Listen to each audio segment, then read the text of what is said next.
All right, so look, so today I wanted to tell y'all the story about how my son almost choked to death. People say that a lot, like, oh, I almost choked to death. Like, nah, he almost actually like choked to death. If I wasn't there, he probably wouldn't be here today. So let me give y'all a backstory, right? So my son, Carter, this little munchkin right here, he eats like we've never given him food in his life, right? Every time he eats, he always puts all his food in his mouth and stuffs his cheek like a chipmunk, right? And he'll either eat it all over time or he'll just like suck the juices out of it and spit it out. So he eats crazy in the first place. On this particular day, the thing that he was eating was a protein bar, this one right here. And you're probably thinking, why would you let your kid eat a protein bar? You wanted it? Hindsight's 2020. I don't recommend people get a protein bar because they too thick. Anywho, he had a protein bar and he was eating it, right? He's eaten a lot of them in the past and never had a problem. And he went in the room with his mom and he was laying on the bed and they was in there watching TV and I'm on the computer working, doing whatever I was doing. And then next thing you know, I hear a scream from my wife, babe, he's choking. It was that scream where like, it's just when you hear it, you know something serious is going on.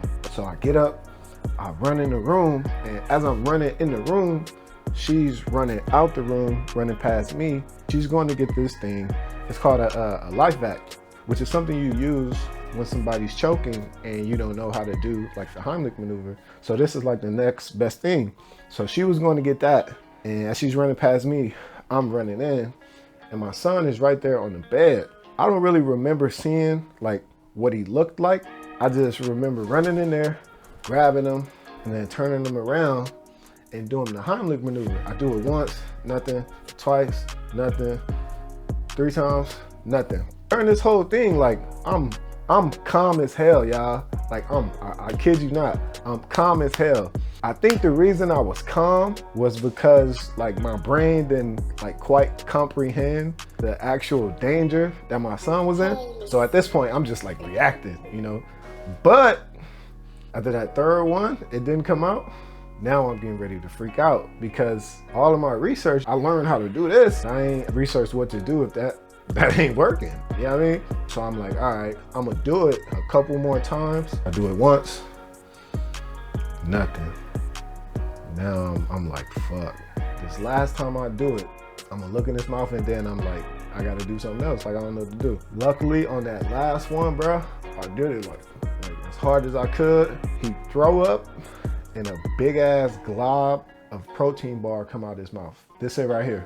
Bruh, when I tell y'all how relieved I was, man, I was so relieved. Because if that last push didn't work, I would have tried to do something else and that would have been a bad idea. That probably could have went a whole different route.